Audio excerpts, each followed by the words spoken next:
is Currencies of Power and Persuasion, Reflections on the Future.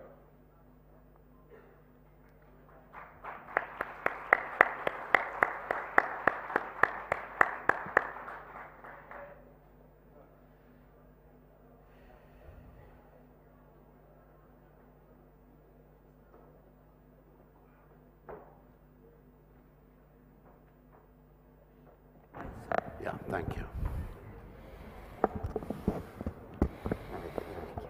Okay, we wait for 30 seconds more, I think.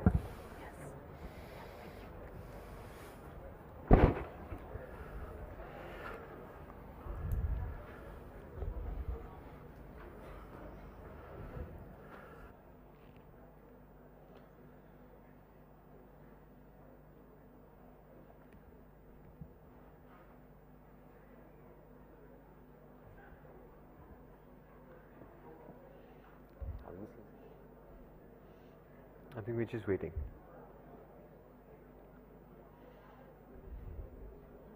That's right.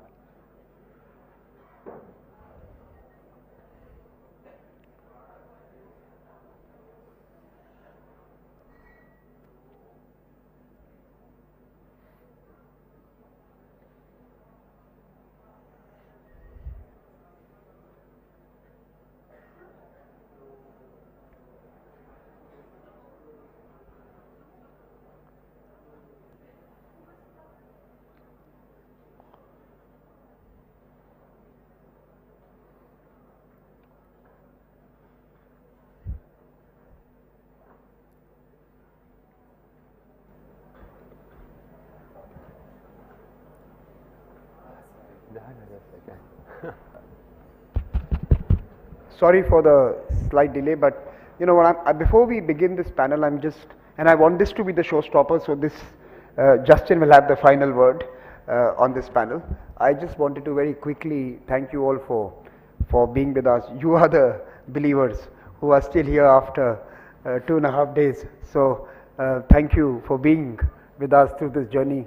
I know some of you are smiling and taking the compliment, and you've just come today for this session, but still, you were there at the right time to receive it. So thank you very much.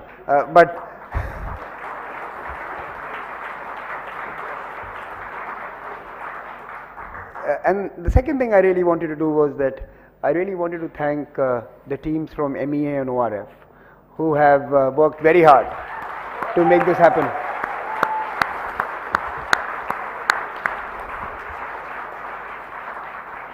I want to thank, of course, the Foreign Secretary who is going to be speaking to you. Be nice to him. He's responsible for this wonderful event, so don't ask him tough questions.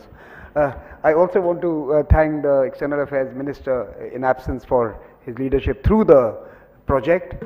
But most of all, I would thank all the speakers and the delegates and the participants who flew from over 103 countries, 900 of them, and who traveled far and long so that they could come and share their perspectives, many of which were different, unique, perhaps also some we were not comfortable with, but shared they did and enriched this platform. So thank you very much, and I hope to see you again next year, but enjoy the showstopper till then. Thank you very much.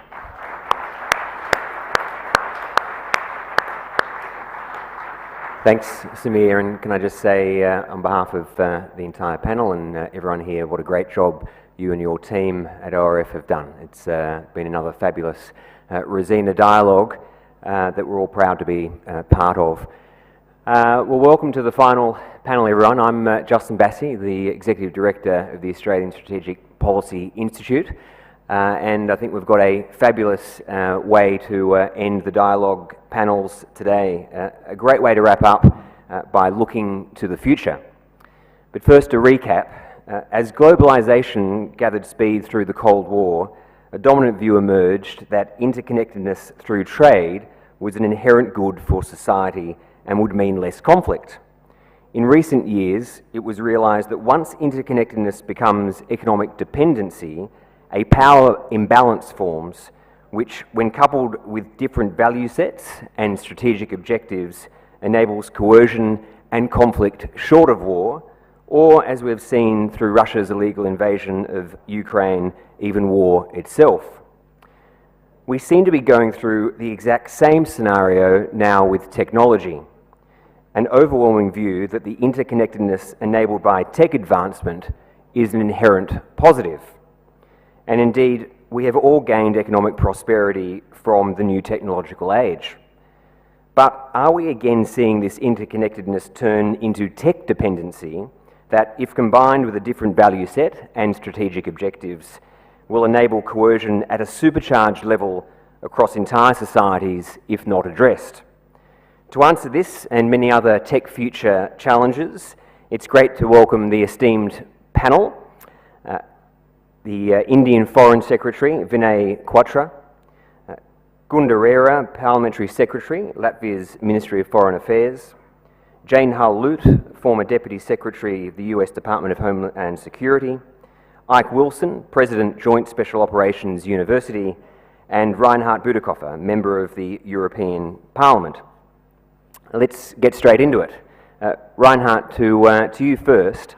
Unusually, for a European Member of Parliament, you actually have quite a large following in Australia, in the Indo-Pacific, largely because for many years you've been calling out the authoritarian regimes in Moscow and Beijing for their human rights abuses, for their abuse of technology, and you've been warning the world for years about the dangers of science and tech collaboration with authoritarian regimes, as well as the reach of authoritarian regimes into democratic societies, including by exporting their malign use of technology.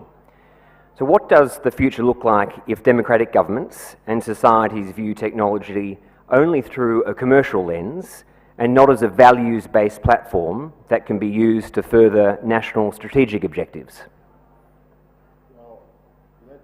First of all, thank the organizers for having me. Good to be back here. It's always difficult to make predictions when they can concern the future, but in a time of revolutionary developments, changes, it's particularly difficult. So I have taken recourse to two great Americans. There are two options. Yogi Berra said, the future ain't what it used to be. But I would side with George W. Bush, who said, the future will be better tomorrow.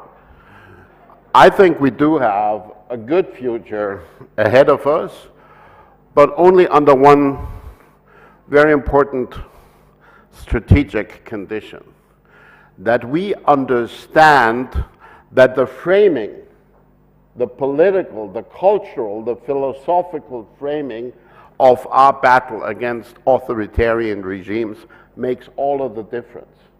If we're being perceived as defending the traditional privileges of the industrialized North against those that would want to rise in the rest of the world, we'll go down the drain.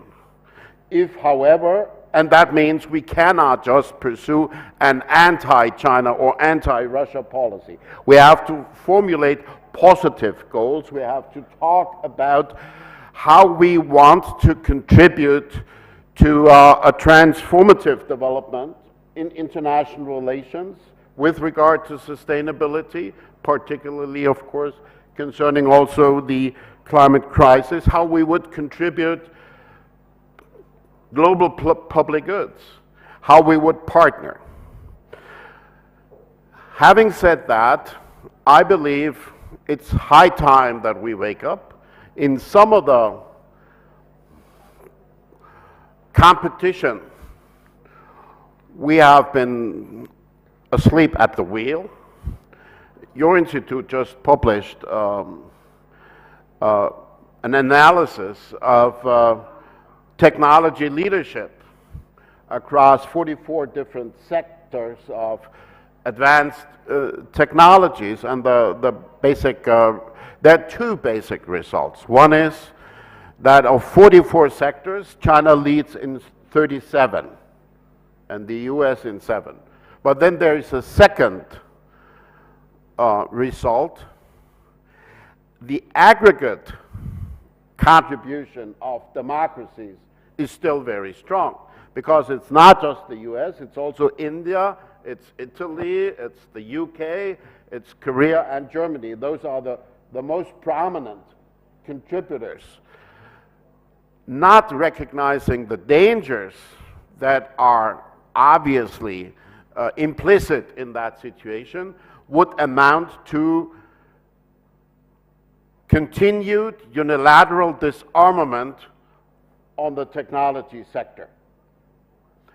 But teaming up, I think we could indeed shape a better future for us and many other partners. And I believe that protecting our own industrial base is not the only important thing.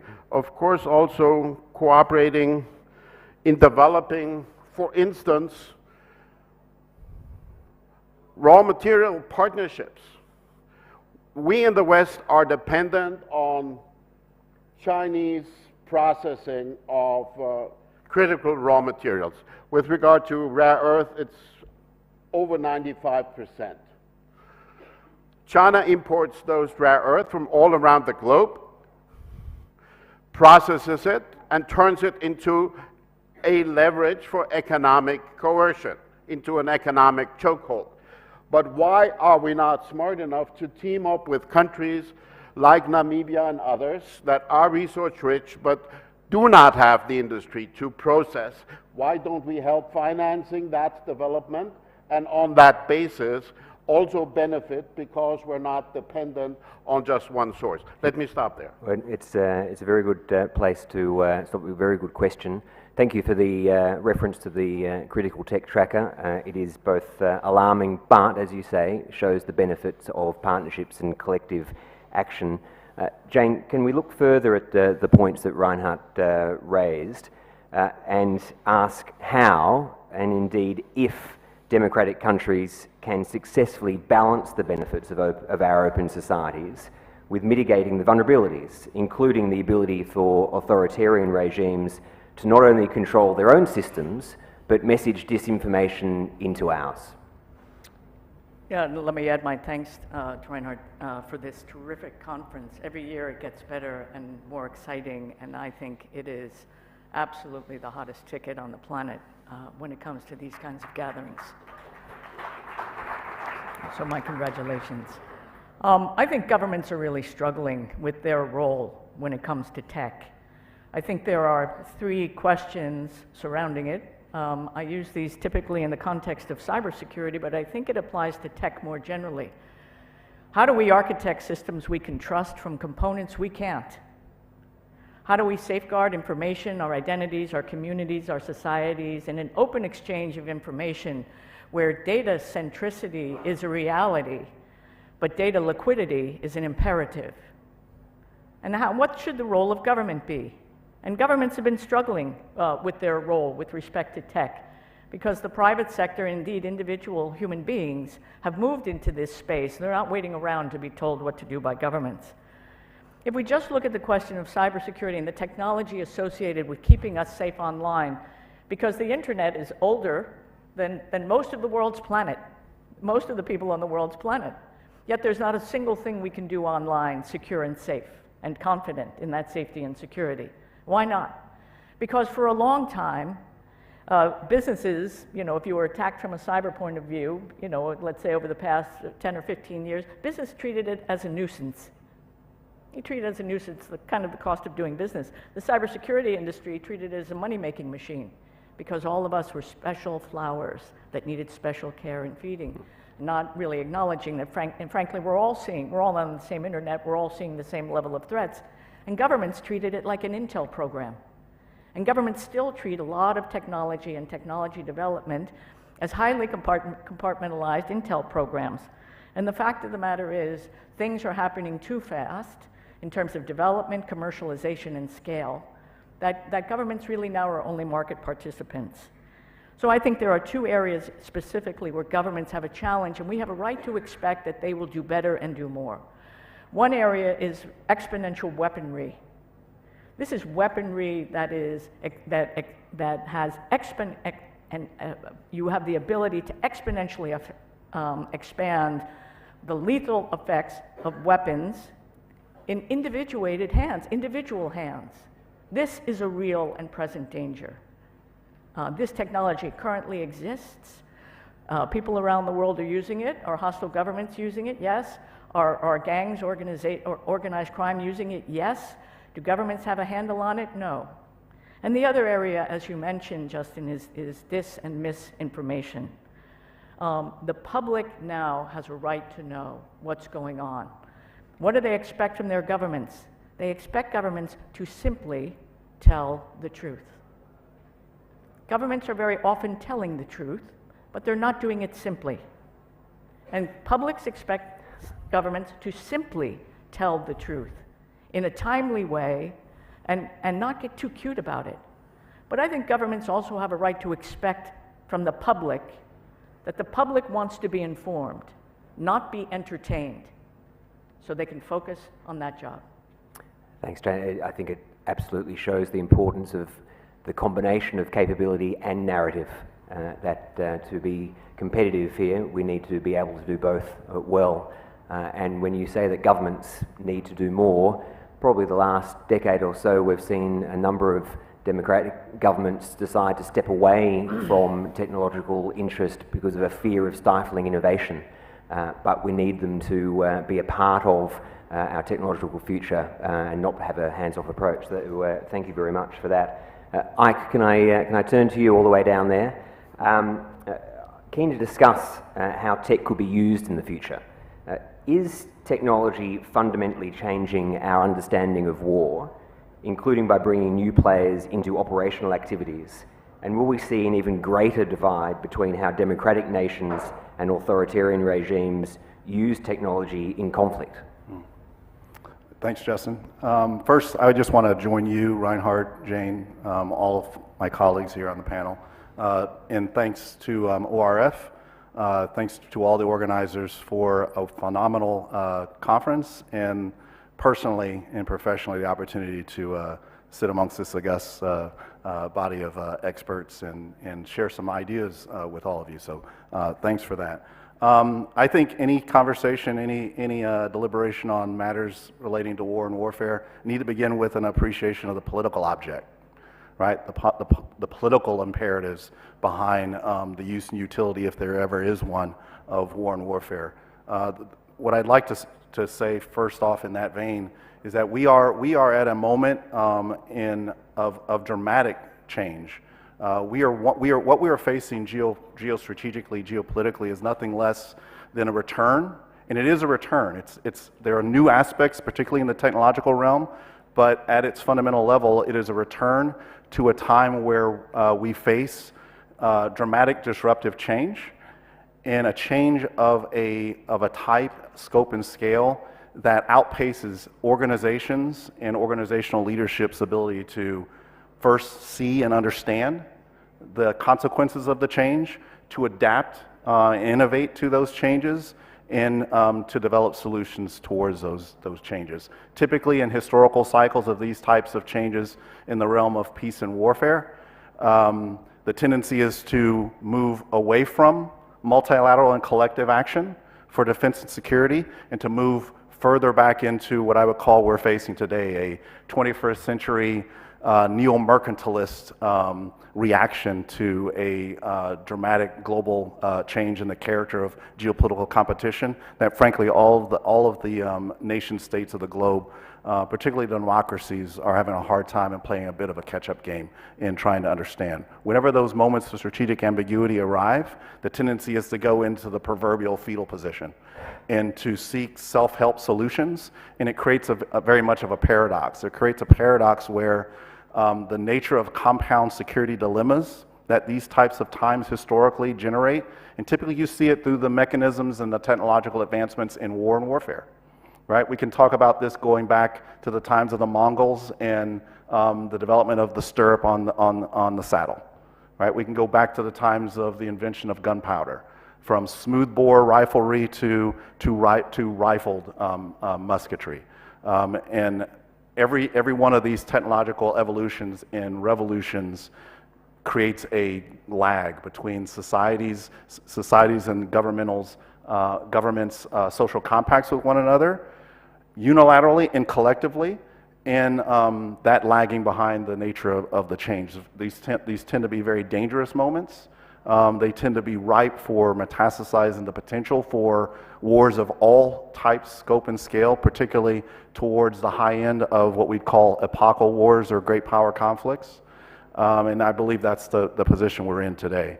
But I would say the nature of war itself has not changed. I'm one who believes that the nature of war has not changed. If we believe that nature at a fundamental level of war, the nature of war is an act or any type of act to compel other to your will, we still live in that world. We have a lot of much more dangerous and complicated instruments to bring that compulsion together. And again, the nature of these technological changes are driving us more towards, have a tendency to drive us more towards unilateral, independent solutions to our own security dilemmas, when nothing will solve these dilemmas other than collective action. So I want to go back to Reinhardt's comment on the front end. These moments are times for particularly democratic states and communities of democracies to go back to fundamentals. It's easy to approach these in a reactionary mode, in a reactionary understanding and mindset, but these moments drive us and demand that we get back to our own fundamentals of values and to adopt positive aims, strategic approaches to solutions. I'm a strong believer that in moments like this, which are dangerous times, opportunities also ride on the dangerous winds. As the Chinese stated in two brushstrokes. Crisis is opportunity riding on the dangerous winds. I think that moments like these bring us back to fundamental truths. Sadly, tragically, the Russian war on the Ukraine is probably our necessary teacher of the collective community of democratic nation states. If we think about where we were 12, 13 months ago, we were not united. We were moving more towards that mercantilistic, beggar thy neighbor. I'm going to solve my own individual, independent security dilemmas by any means, to include through politics of other means, war and warfare. We were moving in the opposite direction as a community of nation states. I always hate to give the environment or an adversary any type of credit for an evolution in a positive aims direction, but we really have come a long way in the last 12, 13 months, grounded on the will of the Ukrainian people, and really have had a help, sadly through Putin's Russia, of re-identifying the core principles of collective defense, collective security of an international environment of democratic states. Getting that political object right, first and foremost, all other factors follow. The technological revolutions, we are playing a catch-up game, and the dangers of the emergent tech is that it outpaces our ability to think and to react. All the more reason to move into multilateral and collective action. I think Reinhardt made that statement very well up front. So in summary, no real change in the nature of war. War is as it's always been and probably always will be. The character of the thing has changed, and we have to collectively understand our place in this moment of change, and that unilateral solutions, while they can allow us to enter into and towards actions, will never solve these types of compound security problems. I think I'll pause there, and hopefully that's enough to elicit some comments. Yeah, Thanks. no, thanks, Ike. And I think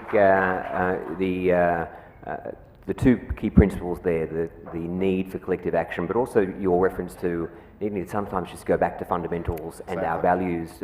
So often debate now seems to ignore values, just concentrate on interests, without actually saying, well, we can have both values and interests.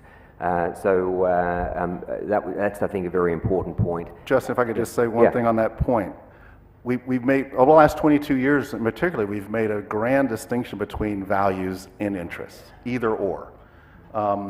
In a world of compound everything, we have to change the conjunction. It's not an or conjunction. Yeah. Unless we forfeit initiative, and then we find ourselves in a reactionary mode when we are only left with or propositions. Seek the and that's what collective security and defense is all about. Our strongest interests, our most vital interests collectively and individually as nation states must be our values. They are one and the same. And when they are one and the same, that's a very difficult proposition to defeat. Yeah, no, well said. Gunda, if I can turn to you, talking about values, there's no doubt that the Baltic countries have shown the strength of understanding their values, and you've had more experience than most facing threats from a larger country that develops and uses technology maliciously. The rest of the world probably didn't learn the lessons of Russia's cyber attacks on Estonia, for example, or how to mitigate the threat of aggression and coercion. Do you think the Russian war on Ukraine is another wake-up call for democratic countries? And what do you think those lessons should be? Well, first of all, let me congratulate the organizers of the Ricina Dialogue. I think we all have had 3 really fruitful and fulfilling days, so thank you very much for that. Yes, I heard the term wake-up call. Justin, I have to say that these wake-up calls, or those, I must say, loud rings, bells have been ringing constantly, and already since the very beginning of the 1990s. Remember Georgia 2008, Crimea 2014, or the Salisbury's poisoning. Let's remember Anna Politkovskaya, let's remember Alexei Navalny, rape, torture, deportations, crime, violence. This is what's going on right now in the territory of Ukraine. I've been in Kiev, and it was during massive shelling. I've seen dead bodies on the streets, destructed infrastructure. I think it is high time for the international society to acknowledge the ugly truth. Russia is an authoritarian regime. It is an aggressor. This is the first lesson to be learned. And second, speaking about the technologies and war, because this panel is specifically devoted to the tech issue, the sanctions against Russia have been designed specifically to strangle the aggressor's abilities to finance its war machine. And as we see it, these sanctions actually already have caused a significant damage to Russia's military industry, its military capabilities, or put it in a simple way, Russia is running out of technology right now.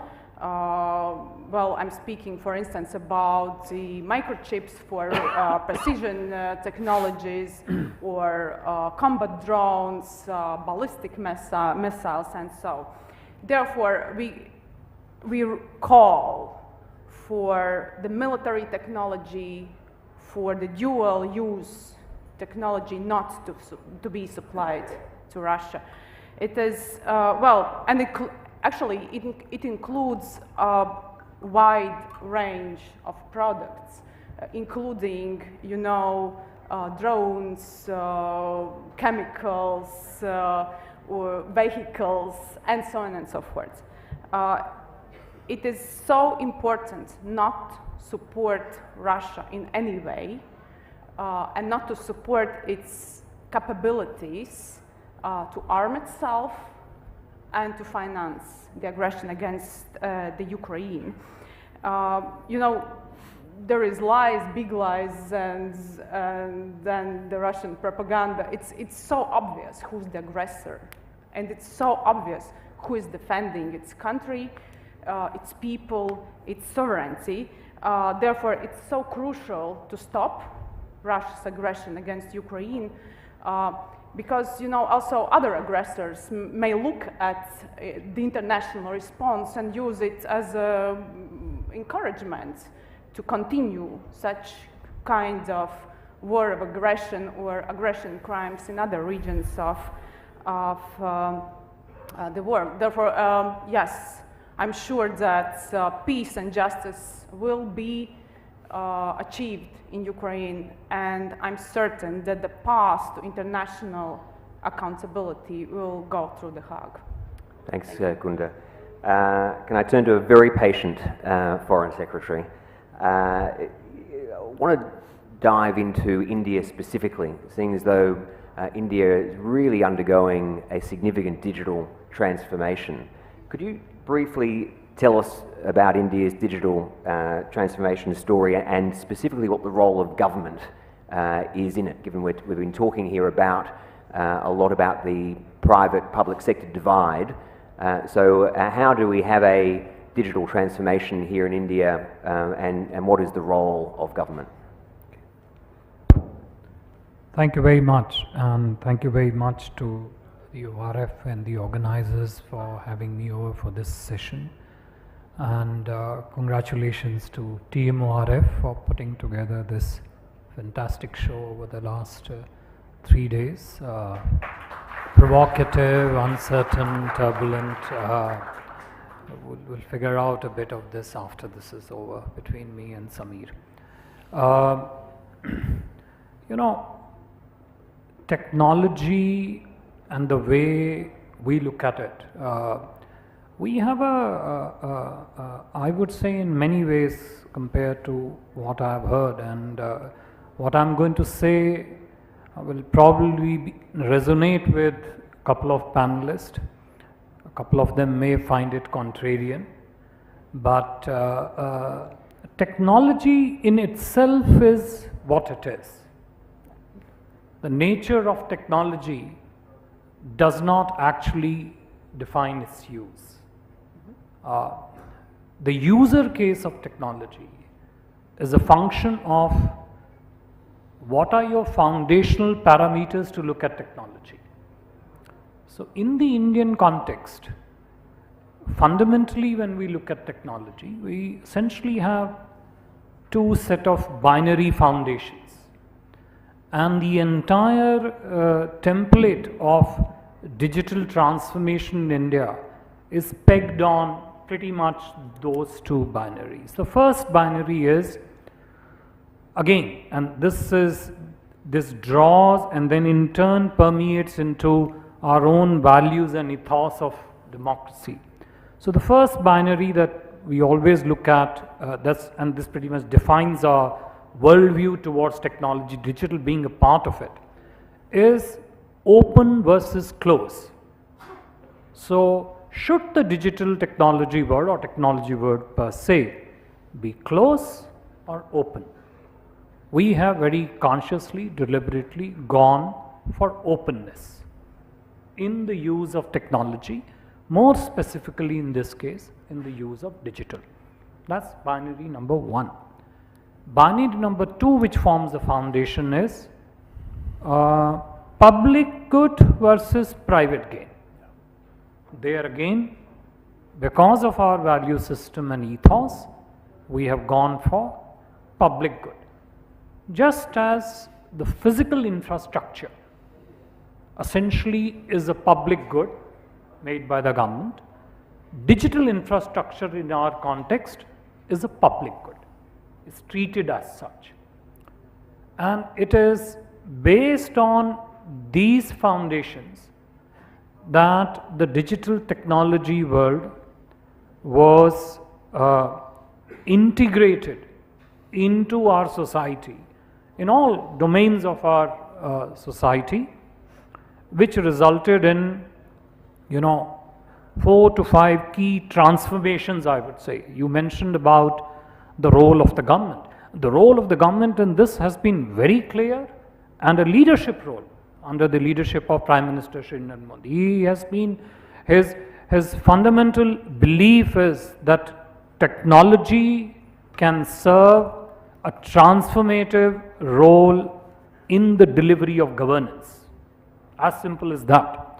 You talked of public-private divergence. I would say in India there is public-private convergence in the use of digital technology, not divergence. So if I was to briefly tell you 4 or 5 key transformations in India in the field of digital technology, where government has had a very prominent role and citizen has a very prominent interface. First is the accountability transformation. Total transparency, remarkable increase in transparency, reduction, huge reduction in corruption, and open source nature of it, which has developed trust in the people about the technology. You triangulate these three and you have got a resultant ecosystem of technology use in India, which has led to huge accountability of the governance, of the government systems, and government has been in forefront in promoting this part. That has been the first transformation. The second transformation has been empowerment transformation. How the use of technology in delivering the governance has empowered people.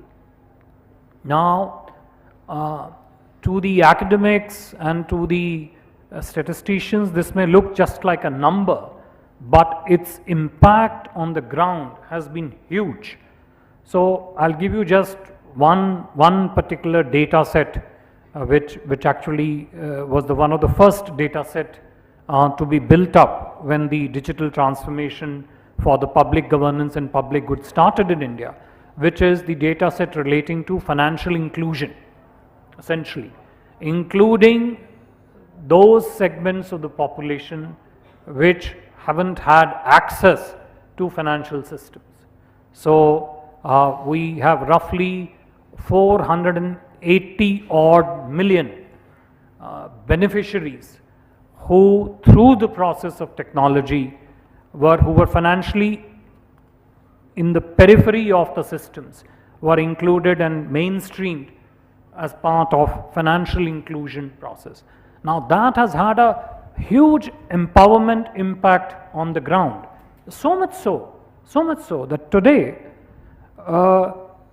they have access to some of the ancillary and allied services which were otherwise not available. I'll give you a very simple example.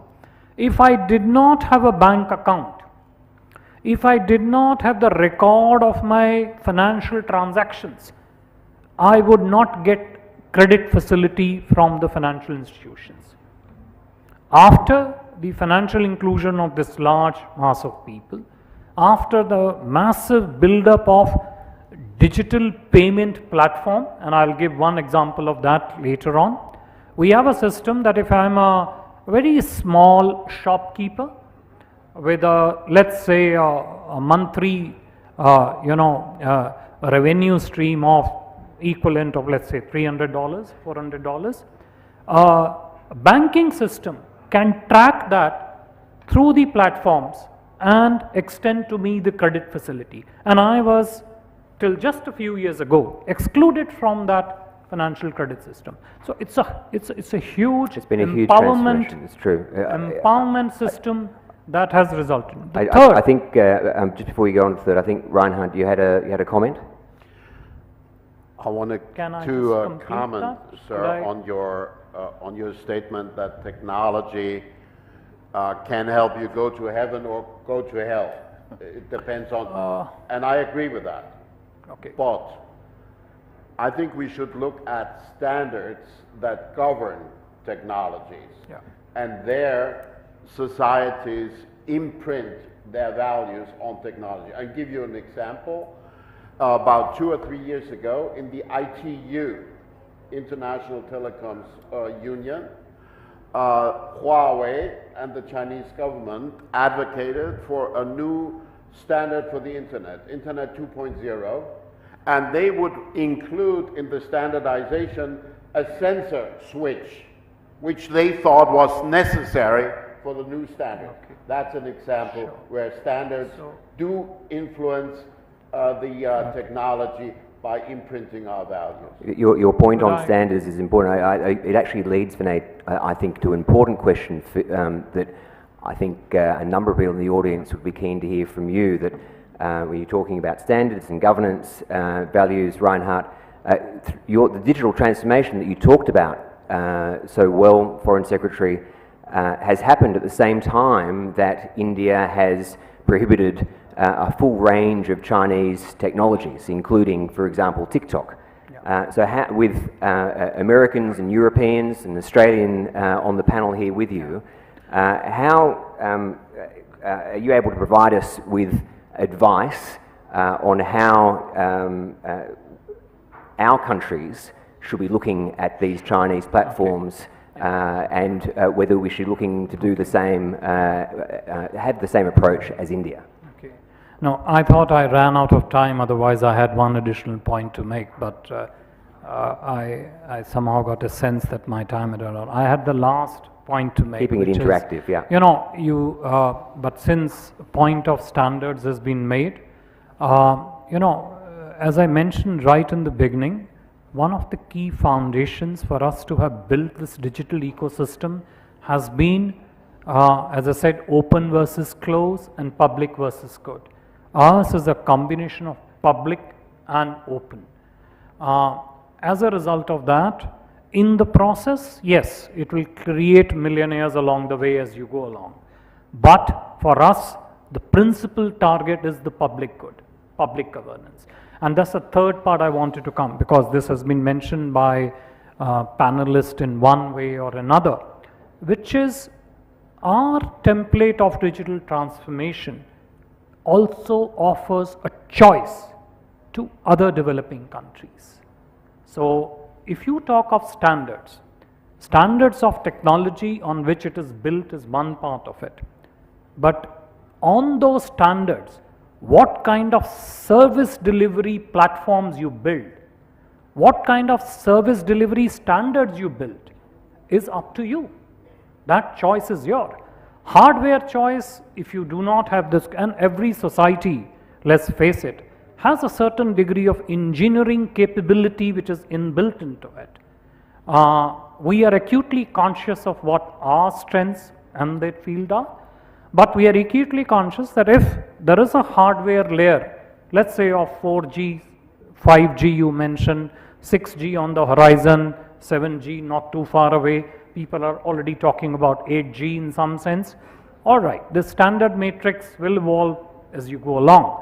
Artificial intelligence standards would be another one. Their responsible use, their ethical use will be another one. What I'm saying is we are offering a choice matrix of a digital transformation platform wherein if a country wants to, and this is again a part of our ethos, share and care. You want to use this platform, pretty much no cost, because it is public good and it is built on openness. To your specific question on what's the interface that government has to balance the availability of information, availability of misinformation, spread of disinformation, fake information.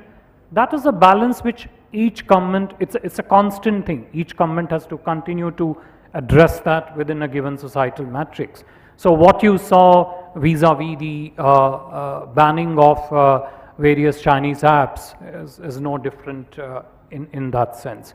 So I would say, you know, and the last point relating to how, you know, technology would perhaps change the way we go forward. I think it's going to be a function of whether our economic models and we as society, are we technology resistant? Are our economic models more amenable to technology adaptability? So if my economic model is purely based on manufacturing, and suddenly manufacturing is open to a burst of automation, then obviously I'll have a massive disruption within my system. Okay. But if I have a service economy, it'll probably boom. Thank you.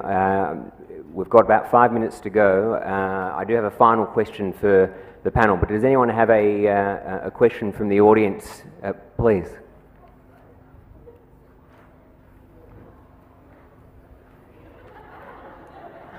Hi. You got there first, go ahead. I'm from Norway. Oh, sorry. Hi, I'm Jagman. I'm a PhD candidate in international politics at Jawaharlal Nehru University, New Delhi. So, first I'd like to thank this team panel for such insightful discussion. As it was mentioned that emerging technologies are outpacing our ability to react or act. So my question is, how do you see the role of norms or ethical principles in governing technologies such as AI that are unpredictable to great extent and can be highly disruptive at global level? And who all could be the effective actors for this? Okay, thank you. Please go ahead. Very short on the dilemma public versus private, open versus closed. In the last session we heard a lot about UPI, and UPI is almost open source, but not entirely. So far only for licensed entities. Maybe you could elaborate on why that is. Thank you. Sure. Who was that final? Who was that question to? To the open versus. The secretary. Okay. Do you want to answer the first one on ethical principles of AI quickly? Oh, wow. Ethical principles of AI. Okay. 30 seconds, come on. That's a tricky one. Again, back to fundamentals. My role here is to play the former military person and the person who relates military and technological advancements in the military realm to governance and politics, particularly for democracies. I would say in that sense, ethics of all instruments of any type of force, military and non-military, are essential thing. The runoff of emergent technology has really challenged the fundamental ideas of things like ranging from just war, what constitutes a just action of an instrument of force of any type, what constitutes justness in action, particularly in the realm of the politics of war and warfare. I think we have the takeoff of technology demands that we go back to the most fundamental principles of use and utility and identity of these technological instruments, and we have to put instruments back into the purview and control of civil societies through their social compacts, right? So ethics of technology, very strategic and a very strategic, ambiguous moment that we're facing today, and particularly with the fast pace of technological advancements, AI, machine learning, chat GPT, and other similar bots, challenging our ability to keep pace with machines that are thinking beyond our social and societal controls. So I think this is going to be one of the fundamental things that we have to collectively come back to, and to bring it back to what the Secretary was talking about.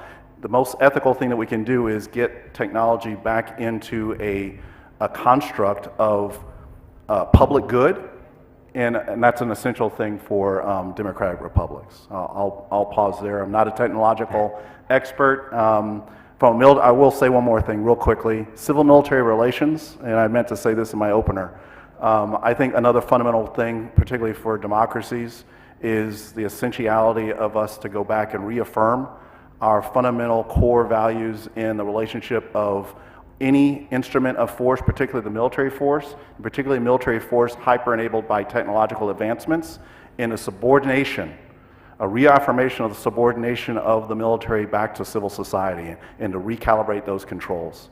Yeah. I'll pause Thanks, there. Thanks. And before I turn to the Foreign Secretary, I might seek some leave to finish off with a question perhaps for both Jane and Gunda. I was going to ask the entire panel, but I might stick with you. You can think about it as the Foreign Secretary is answering his question of, if we are back here in 12 months' time talking about tech challenges and tech threats, what do you think those tech threats and challenges will be in 2024? Foreign Secretary.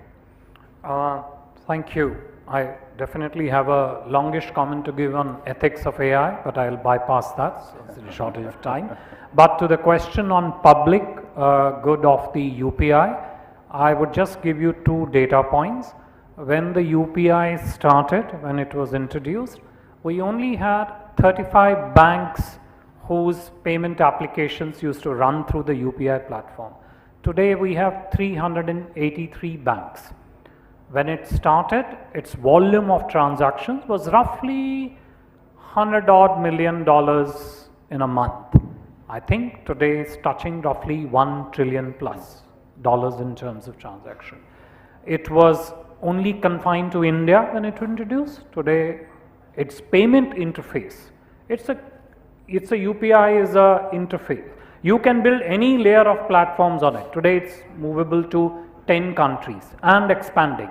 So it is a public good in that sense that yes, there is a regulatory framework around which you onboard a particular platform into it, but it is very open in terms of its interoperability with other systems. It is not a closed system in that sense. To your questions on the trends, naturally the artificial intelligence is one trend, but I think the other trend is the use of AI in different applications. I'll give you one example, very relevant for a country like ours. How do I detect disease trends in data, for example? It's something which is of tremendous value to developed and developing economies both. How do you look at publicly available data? And today I have a data set of 1.3 odd billion people which is available, mobile phones available, bank accounts available, every transaction which is there is available as a data set. Now can I configure it to figure out what could be the evolving disease trends in my society and sort of provide for it. But going forward, I think artificial intelligence, ChatGPT is most often talked about. There are n number of them. Go and look at Adept AI, for example. It's another remarkable platform which allows your AI to be brought to your devices. So you can interface your device with an AI platform which is not on your device, which is outside, and configure whichever choices you have. I think that is going to be the challenge, but I think a very exciting challenge. I firmly believe it will open up far more opportunities, including for job creation. You have a huge aggregator economy currently. People thought when Uber came, the taxis would disappear. Instead, you have an explosion of taxi demand and multiple set of taxis. The entire aggregator system of economy is principally based on these data sets. So I think it's going to be a very exciting field for technology. Technology is always exciting. What you make of it is up to you. Thanks, Boris. It is excellent to see someone excited and looking to the opportunities. Jane, are you also excited or are you a bit worried? So, how can you not be excited after that? So you asked, what technology will we be talking about a year from now? I have no idea, but I do believe that the problems we will be dealing with even 2 years from now have not been invented yet. And so how will we respond? Technology emerges in one of three ways. Okay, maybe 300, but I could only think of three, right? By accident, by adaptation, and by audacity. Accidents. Some guy was walking through the woods and had things stick to his clothes, and he invented Velcro. GPS, you know where it came from? It came from some soldier in the field with an eye-safe laser rangefinder, a radio, and a compass. Adaptation. Audacity. And it takes audacity to cope with today's world, right? And there are two approaches. Let's solve this problem, right? How do we solve problems? What problems need solving? Let's adapt technology to it. The other way to do is to think about what would be cool. Apple wasn't solving a problem when it put our entire music collection in our pockets. Guys in Cupertino saying, gee, wouldn't it be cool if we could carry around our music and have it anytime we wanted? That's pretty cool. So I'm convinced and I'm excited that whatever problems will come our way in 1 or 2 years, they haven't been invented yet. But do I think that we can adapt, be audacious, and have happy accidents? Yes, I do. Fabulous. Happy accidents. Fabulous answer, and it also reinforces Ike's earlier point about the needing to adapt while not losing our fundamentals, and we can again do both. Gunda. Well, I see that you're collecting ideas for the next conference, That's and right. I must say that's a proper and effective way how to run the conference business. Well, actually the job starts the next day. When I am stealing a lot of ideas, that's right. Yes, yes. Well, actually, I fully agree with what Foreign Secretary said about the very nature of technology. Well, technology is neither good nor bad. It is neutral. It is in our hands what we are doing with it.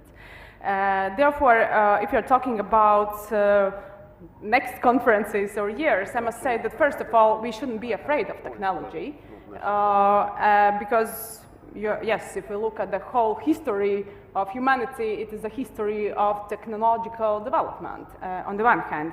But on the other hand, I think that we heard lots of concerns and also challenges during this panel. Therefore, I would say that conceptually, we should also address the so-called Oppenheimer's dilemma or Oppenheimer's tragedy, which means that while moving forward with the tech development, we should try to avoid the situation that also a huge disruptive potential is created that can lead to a real human tragedy.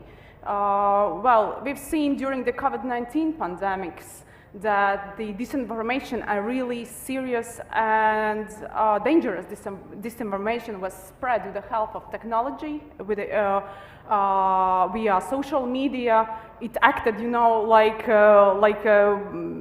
it created an effect of bushfire, or not even speaking about the potential and threats of using AI in the military. Therefore, yes, I fully agree that we cannot predict the challenges we will be addressing, but yes, we heard actually a lot of concerns during the panel. Fabulous. Reinhard, I started with you. I might ask you to give a 1-minute view on your views on trends. Well, I dare making 3 precise predictions that can be falsified. Not about technology, but about technology policy. Number 1, after much controversy between the EU and the United States, the EU is finally tilting towards adopting the American approach with regard to export controls of sensitive technologies. And we will do that in a fast legislative process by reforming the investment screening instrument. Second, after amending its own anti-sanctions legislation, the Chinese have now zeroed in on one Korean and one Swedish company because they have applied American sanctions, and they're now being sued in court.